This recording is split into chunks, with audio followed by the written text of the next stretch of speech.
On YouTube alone, there are over 20 million videos updated daily. Gabe, in your opinion, how how is it possible with that kind of number to create original content in today's day and age?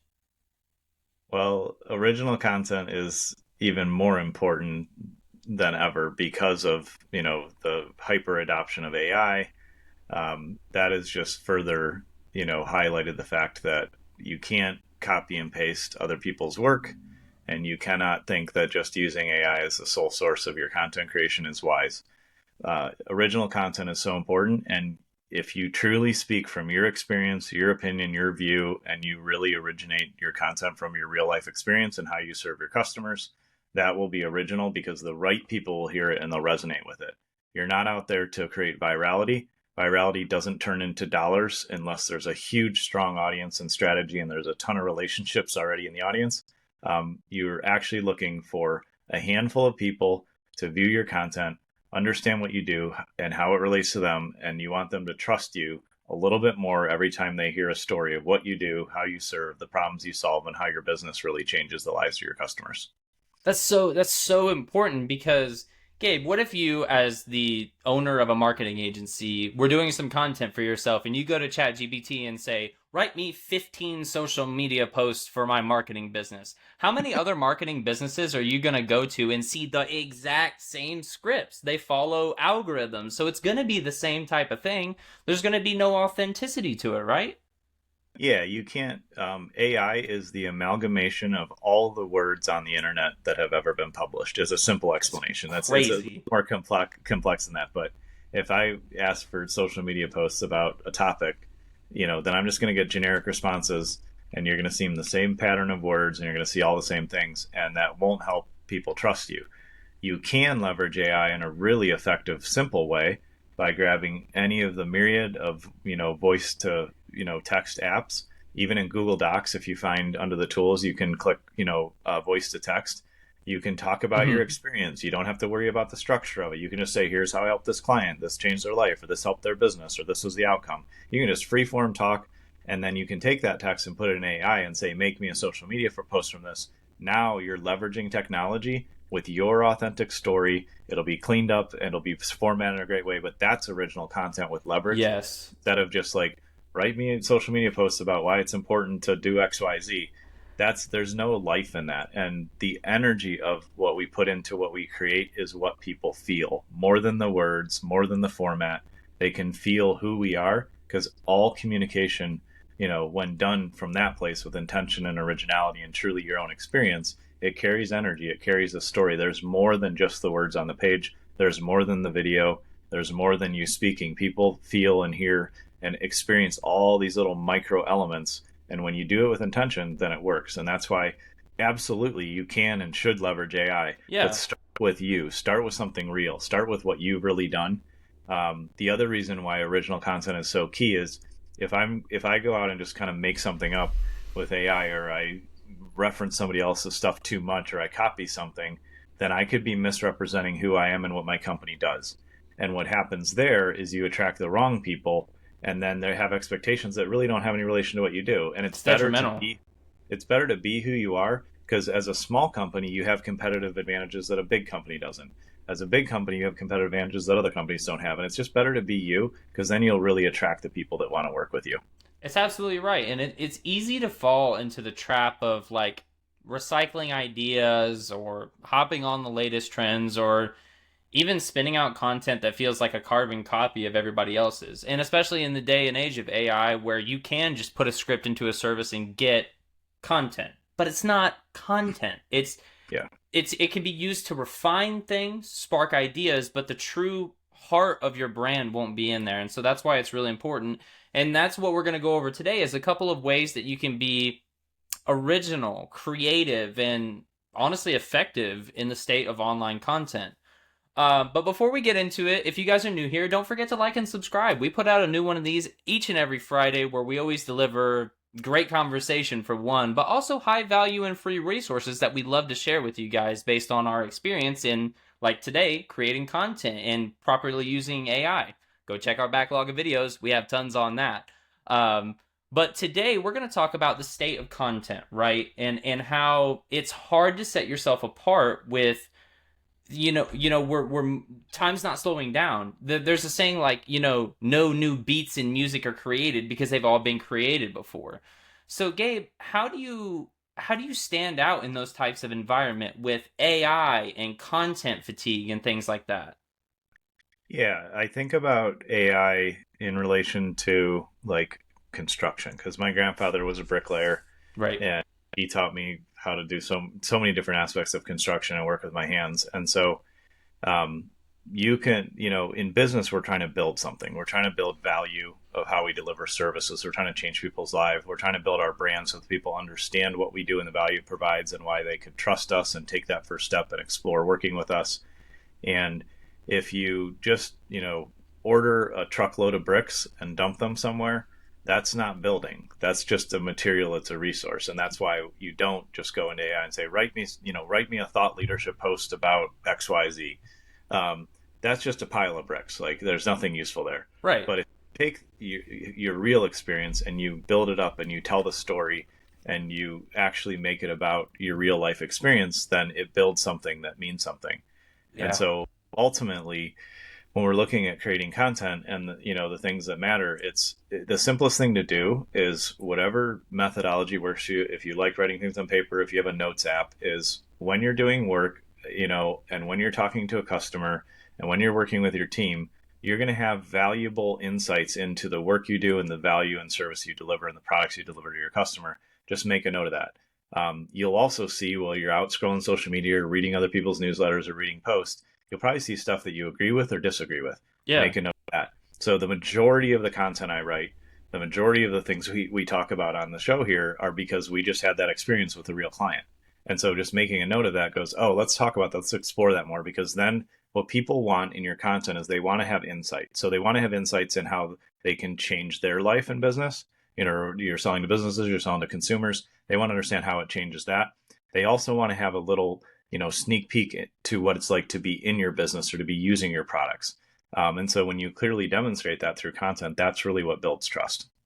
Yeah, I think that's so important because it sets you apart, right? And like we were talking about how saturated, different social medias are with content and in business, it's really important to find where you fit in that. And you're not going to get that by overly relying on AI or using content that's been recycled. You got to find your own niche and find out how to speak to the people who are interested in hearing from that.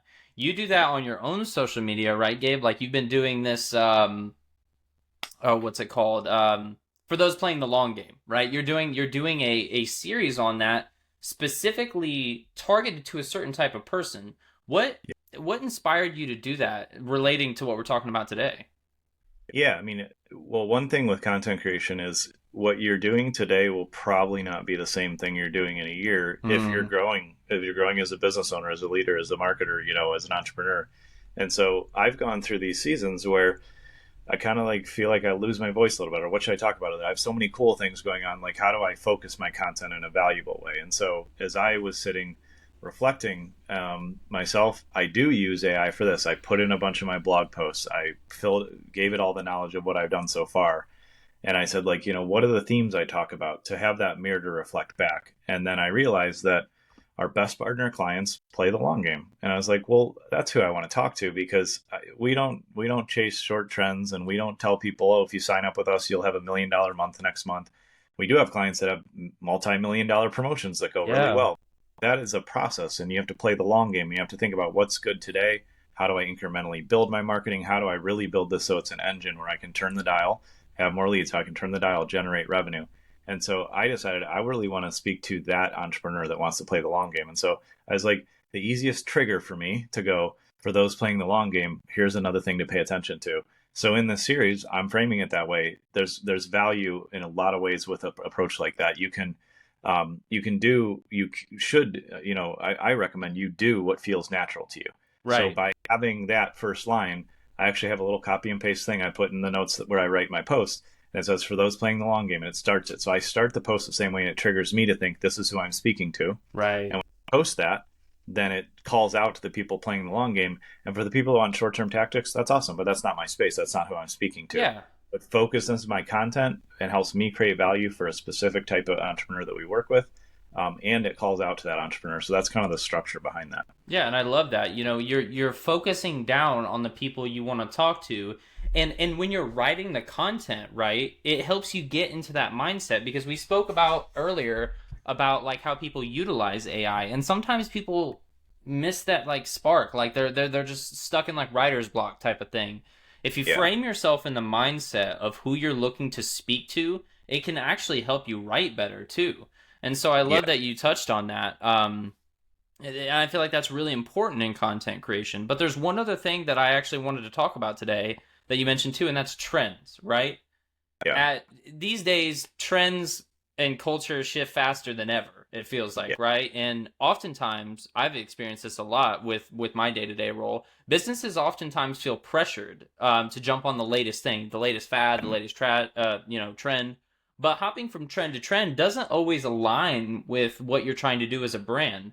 So, in your experience, Gabe, because I know there's both positive and negative things about trends, how do you decide which trends to fall into or which to stay away from? Personally, I am always principles over trends. That's my belief. Yes. And I'll explain why. Because there's value to some trends, and I have intentionally engaged in some of them off and on. But the key thing is know who you are, and if you're really talented at spotting and developing and launching a trend, then you own it. Mm, If you're really talented at like capitalizing on trends, which I know some really skilled entrepreneurs that can do that, but yeah. I'm a group of high level entrepreneurs. There's about 250 in this group, and out of that group, I would say there's three that are really good at trends. But they've spent well over a decade developing that skill, and there's a skill to trends. Um, but with trends, the key thing to remember is by the time you know it's a trend, it's peaked and it's about to die. And that's the problem with following a trend, especially online, because like you said, trends like flip so fast. I was talking to my son, he's almost 14, and he was telling me in his, he's Gen Alpha, or he's kind of close to, he's like early Gen Alpha, and he said like, there's always a meme of the month, and he's like, there was a big deal a few months ago where it was no meme, and it was like this weird thing, and that's his perception of what he's experiencing and in his Hmm. generation.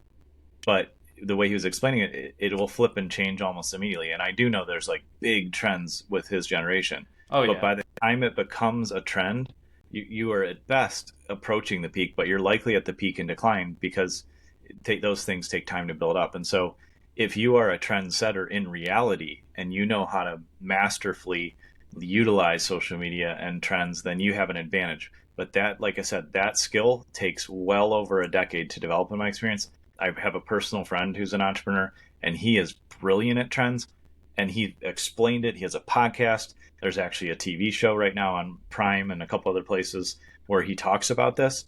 And I just know well enough to know that I have not put the time into that. And I Yeah. also know that that's not my space where I want to operate and operate from. And so being aware of trends is good. I think that chasing trends is extremely expensive because of the focus it takes away from other things.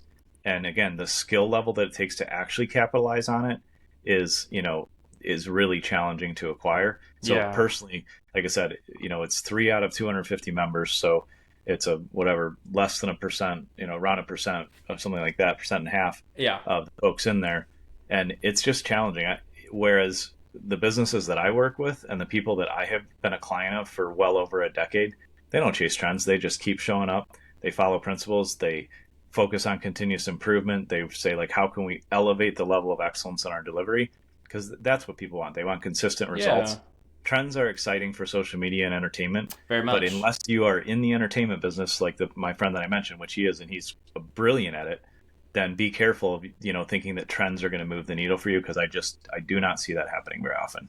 Yeah, and that's like you said. I think the most important thing you said is they come and go before you even realize it. I mean, Yeah, if you think about it like a personal example, when I was uh 13, 14, 15, Justin Bieber was huge, right? I yeah, didn't listen to Justin Bieber, but I get including me, every person that was in my middle school had that hairstyle. And yeah, this was like 2012, 2013, 2014, that era. Nobody does that anymore. Nobody does that anymore. That is not how it is. It's gone into more of like a mullet type thing now. Suddenly mullets are back in. So but that's a great example of like things Yeah. come and go, especially with the rise of social media and things like that. And so it's important to stay grounded in what you do well, right? Don't just abandon everything that you've been doing to hop on a trend because you've seen some other people get traction for it. Oftentimes, and correct me if I'm wrong, that's happenstance. They happen to get on the Yeah. rise of it and rode the wave, but I bet you'll agree with me. What happens when the wave subsides and they're not grounded in principle? What happens then, Gabe? Then you probably didn't make any money chasing the trend. If you're lucky, the revenue goes away, the reach goes away, the access goes. Exactly. So you trends are great if you are a real trendsetter. So Jay-Z can wear something different and post about something different, and it will have impact because he's spent 3 decades, maybe four now, building an Yeah. audience, delivering real value. What his audience wants is music and entertainment. And so he can do that. Or we look at like 50 Cent. 50 Cent is one of the hardest working entrepreneurial rappers Absolutely. out there. And so he came up, he worked hard, he's delivered music, he's produced TV shows, he's invested in, flavored water companies, he's done all these Oh things. So yeah. he absolutely has the leverage and the right to set a trend or follow a trend because he has massive audience size. But that's not the majority of small businesses. We It's don't. not reality. Yeah. I don't know following like 50 Cent. Otherwise, I would say like, yeah, I can do trends, but you probably can't. And Right. it's just reality. And so if you do have some uptick in results from it, then your revenue is going to go up and it's going to spike. It's going to spike and drop. Exactly. And roller coaster revenue is hell in business. You don't want that. It is the worst thing you can go through, and that is the deepest and easiest pitfall to fall into when you're hopping on trends. The alternative that we do, right, is rooting in process. What has worked for us? How do we show up and serve and continue to improve and grow that? And if a trend comes that we can sustainably, invest in, we're not opposed to trying something, but you have Yeah. to be in a season of business where that makes sense and to know what you're doing. Because if you don't, it is so easily to just tank revenue because of that. And so Yeah. we definitely want to encourage you guys not to do that, but keep your eye on opportunities, of course. Yeah. Um, Another thing I wanted to talk about in this overarching topic of how to stand out, right? One is how to rekindle creativity and stand out in a crowded space. One way that we do it, and I wanted to just pick your brain about, is knowing your audience's culture, right? And we have a specific way that we do this, Gabe. So can you tell everybody a little bit more about our market research process and how we use that to get to know our audiences better? Yeah, absolutely. So the ultimate source of truth in every entrepreneur's, business is their customers. It's the people that paid you money. What they care about matters more than what our clients care about matters way more than what I care about. Yep. And for the small business owner out there, listening, the entrepreneurs, it is what your customers care about matters far more than anything else. And so they are the ultimate source of truth. And so what we do when we partner with our clients is we start by sending an engaging, helpful survey out that your customers are motivated to complete. We have really great, completion rates on it. And we ask everything from demographics, location, age, income, all that, to psychographic behavioral things where we ask, what was the biggest accomplishment for you in the last year? That speaks volumes to who they are as people. Yeah. Why did you buy from, our client? Why did you do business with them? What concerns did you have? What fears? Like, what was the outcome? Why did you choose our client over another company? And so we really dig in and ask them very thought-provoking, open-ended questions. And then we take a ton of time and analyze all that and see, man, there's this trend where I was reading one of our clients' market research surveys the other day, and they're like, man, I love the customer experience here. I can buy this product anywhere, but I really like the customer experience here. I get taken care of. They pick up the phone. They answer my questions. I Yeah. can tell they really care about the success that I want to achieve. And so that is a huge competitive advantage for them. When we talk about that, and when we advertise, we say like, you can, we are honest with, with what our client wants to put out there as well. And it's like, yeah, we realize this is everywhere, but if you come and work with us, you will have an experience that is way different because we care about you and we want to have, a positive relationship. And so by doing that market research, that informs everything else we do in marketing. what imagery we use, where we target traffic. Because when we do a survey and we find out that the customers of our client spend way more time on YouTube than Facebook, then of course we're going to spend the majority of ad dollars on YouTube, Yeah. and we may have a presence on Facebook for remarketing. That's helpful. But if you know who your customers are, where they hang out, what they believe, what they value, then your ad copy and your messaging and everything is very easy to align to that. And that's why market research on your paying customers is absolutely foundational. Anybody that tells you they can jump into launching campaigns or they already know your market, you've got to watch that. That's a huge red flag. It can be really dangerous. It can be, yeah, because in the world of marketing, cookie cutter solutions don't work because you could be right next door to a coffee company. Say you're a coffee company, right? And you're right next door to another coffee company. You could have completely different target audiences. The one next door to you could boast they're also a cat cafe, right? They have cats there. So they advertise to cat people. You're a dog cafe, right? You advertise the dog. You both sell coffee, but you both have different types of people that are attracted to your brand. And so if you talk to a marketing agency and they're like, "We can get you results today without doing any market research." No. There goes your money. Bye bye money, no traffic, No result. no good campaigns. Nothing good comes from it without like rooting back to what we were talking about, knowing your audience's culture. And Yeah. that really harkens to who we are, right? Because at BME, we believe that authenticity drives connection, right? Don't just follow trends, create content that aligns with your mission, your purpose, and what your audience values most. So, Gabe, I wanted to pick your brain one last time on something, and that is why are these types of guiding principles so important in business? If you don't know who you are and what you stand for, then you change direction all the time. And even more risky is your team that works with you that needs to serve your customers. They won't know the decisions to make. They won't know how to show up.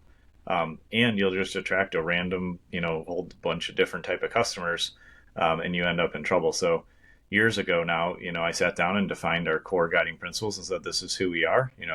Our first guiding principle will always be our first guiding principle is relationships first. And so Always. we are going to invest in this relationship with you, and it's going to be a true partnership because your success is our goal and your success truly is our success. And also that principles are universal and infinite and ongoing. That principle is also our first guiding principle because we help our clients invest in the relationship with their customers.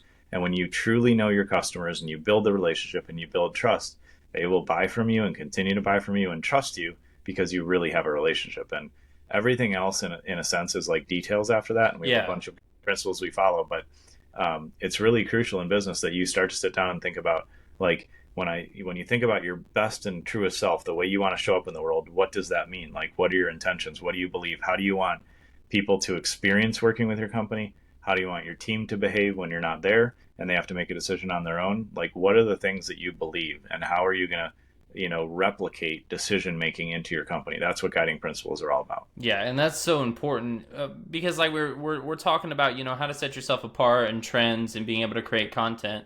That's a great way is to nail down on what's important to you, especially as entrepreneurs. You guys are a bunch of hard-headed, very opinionated, very passionate people, and people resonate with that. You use that. That's who you are. That's why you created a company. Do that in your content. Don't Yep. write a script in AI and expect it to be exactly how you feel as a person because AI isn't a person. You are. And so when you're Yep. creating content, keep that in mind. Um, but also, creating authentic and creative content isn't always easy. We know that, right? But in truth, all you need is the right approach.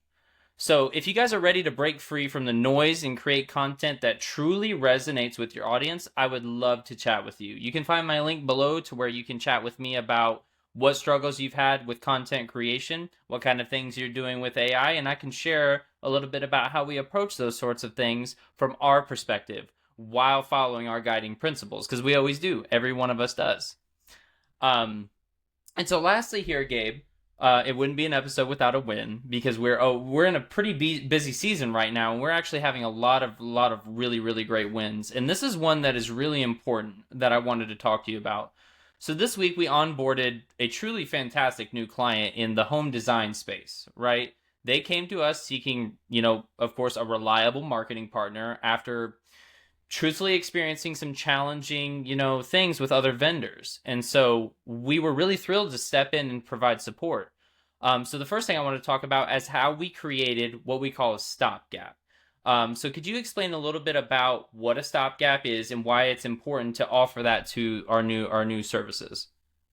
Yeah, and to give context around that, like the first thing that I always look at with the clients that, begin their partnership with us is what's working well, and what's not working well, what's ineffective. And any vendor, any team member that's doing marketing for our clients that delivering the right results, we love it, we collaborate, we surround them and support that, so that just expands. But there's plenty of times where one of our clients has outgrown somebody they work with. And in this case, with this home services company, they do amazing remodeling projects, they do all sorts of beautiful work. They had just outgrown their other marketing, vendors. And so we came in and said a couple things. One, let's help you smoothly transition away from this relationship. Let's honor that relationship. Let's wrap it up effectively.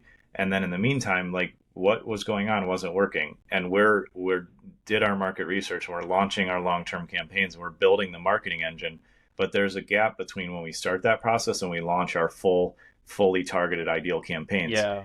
And marketing can't stop. So that's why for the clients that need it, we have a simple stopgap solution where we say, all right, where are things today? What can we stand up very quickly in a matter of a few weeks and turn on advertising and cover email marketing and cover social media? Because you don't want a gap in your marketing. You want that consistency so people consistently see you and trust you. And so we were able to come in and define the key things that need to happen very early in our partnership. And we put that stopgap solution in so that the huge marketing engine that's going to be reliable and stable that we're building can be built with intention and around our principles, but there's no gap in marketing. And that's something that we provide any of our clients that need it, because there's plenty of times where you've got to make a change and it's going to take time to build things up the right way and build them really effectively. But in the meantime, you need to still have marketing. So we always have that available for our clients. Yeah, and I think one thing you said is really important, and this is something I feel differentiates us is, whenever we partner with a client who's unhappy or just not quite satisfied with a current vendor, the first thing we do is, of course, assess the data and analyze what is happening in their current marketing efforts. And then sometimes we also help them transition. As a business owner, Gabe, why do we do it that way? Why do we provide that, and how important is it? Yeah, with marketing, there's so much complexity to it and so many platforms, and there's so much invested in marketing up to that point. And there's pieces that, you absolutely don't want to lose or destroy or, lose progress on. Yeah. And so when we come in and help our clients transition away from another vendor, like I said, we say, how can we honor this relationship and wrap it up? How can we look at what they've done and make sure that you own what you paid for and make sure that everybody has the right access to accounts? What kind of things do we need to move and transfer in order for you to maintain stability in marketing, not lose what you've invested in. And so we do everything from we help our clients write a simple, clear, kind, notice that they're moving a different direction, to making sure that they have the right access and ownership to their ad accounts, all their platforms, their email marketing, their website, myriad of things. Right. And so we really methodically, carefully look at all the things that are going on. How do we make sure that it transitions smoothly to our client owns it and we can support them? And then how do we, help them communicate that this is just, we're going in a new direction, appreciate what we've done so far, and move forward. So that's a careful, methodical process. And that way our clients aren't on their own trying to wrap up something that they may not even know technically what's going on. We step in and make sure they have all the leadership and support they need to do that effectively. Yeah, and that's just, we care, right? And we want to make sure things are working for people and that everything is data driven. So we start with analyzing the data, and then we can help them with whatever they need. That's leadership, right? That's us coming in and offering to help them out with something they might be struggling with. And that's how we live within the guiding principle is relationships first, because that is us putting the relationship with our client first and doing anything in our power we can to help them out. And I couldn't think of a better way to wrap it up, Gabe. So guys, if you like the video, throw it a thumbs up for us. It actually really helps us out, especially over there on YouTube. And shoot us a subscribe, so you don't miss out on the new episodes. We actually put one out every single Friday, and we would love to have you guys on the team with us. And speaking of, if you do want a team of dedicated experts that are working around the clock for your business success, click the link in the description. I would love to have a chat with you guys, talk about what you guys have going on in the world of business.